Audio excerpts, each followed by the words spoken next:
Bonjour.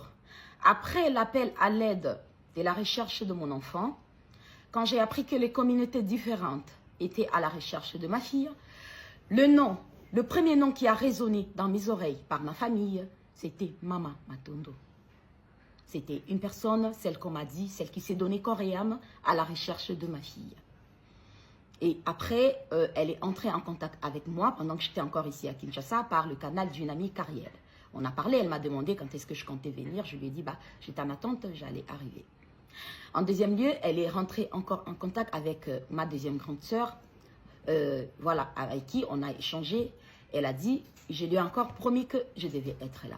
Ok, c'est ce qui s'est passé. Donc pour moi, c'était la première personne à qui je devais vraiment voir, parce qu'on s'est dit, elle s'est donnée corps et âme. C'était une maman, elle avait ses enfants, donc elle a vu un enfant et tout, partir comme ça, et elle était mal, elle était à la recherche, alors je me devais vraiment de la voir. C'est ce qui s'est passé quand je suis arrivée, on s'est vu, on s'est mise, on a bavardé, on a parlé, elle m'a parlé de son approche, de ce qu'elle voyait, comment est-ce qu'elle voyait les choses. Elle m'a parlé, elle a dit, bah, ce qu'on devrait faire, c'était barricader les routes ou un grand pont, là où tout le monde passe, pour se faire écouter, pour se faire entendre. Et là, que tout allait se faire parler parce qu'elle, en étant sur place, elle avait bien constaté qu'il y avait un ça ne va pas. Donc, c'était de cette façon qu'elle devrait faire les choses. Voilà. Et moi, déjà, il faudrait savoir qu'en ce moment-là, j'avais 2 rendez-vous. J'avais plusieurs rendez-vous. Il fallait que j'aille à l'université pour comprendre. J'avais le rendez-vous avec la police. J'avais le rendez-vous. J'avais beaucoup de rendez-vous qu'il me fallait, voilà, d'abord respecter pour comprendre bien les choses. Bon, déjà, son approche n'était pas mal, je peux dire, parce que c'était une maman qui voyait un enfant qui était parti et elle voulait vraiment me faire du bien.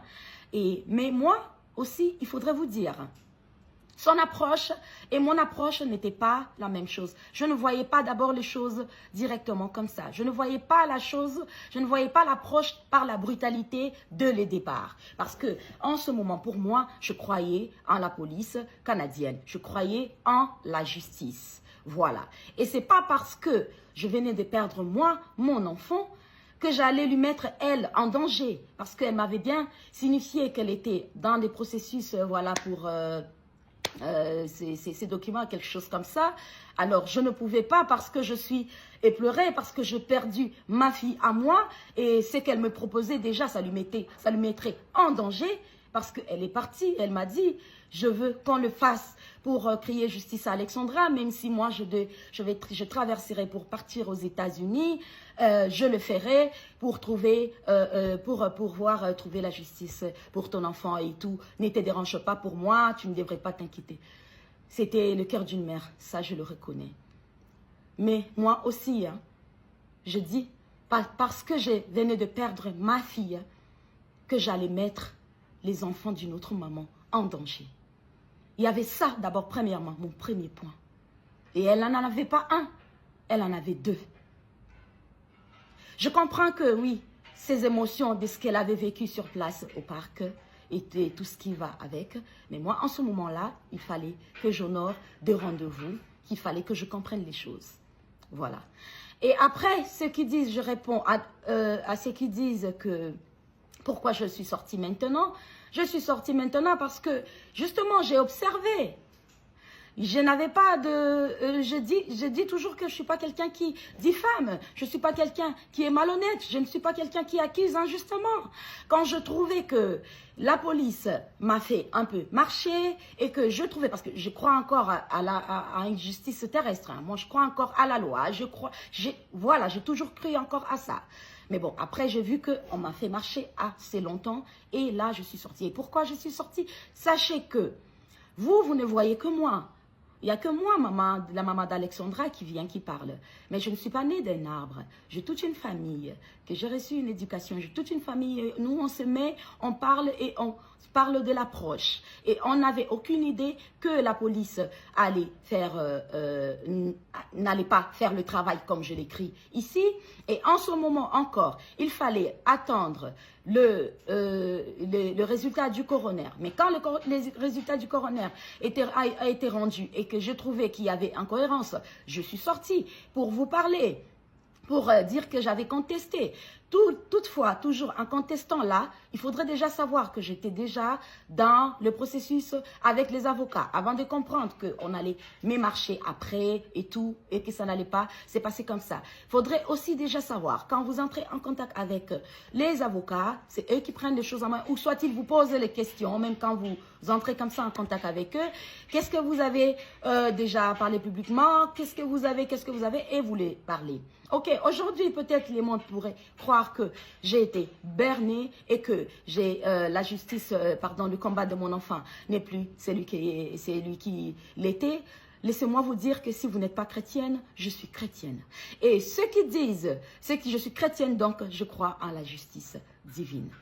Ceux qui disent que pourquoi est-ce que j'ai ramené le corps de mon enfant au pays, il fallait que je laisse là-bas, c'est là-bas, laissez-moi vous dire que le corps de mon enfant est resté au Canada ou que je suis rentrée avec elle pour enterrer, si l'Éternel qui est là-haut dit que je n'aurai pas la justice de ma fille, je ne l'aurai pas.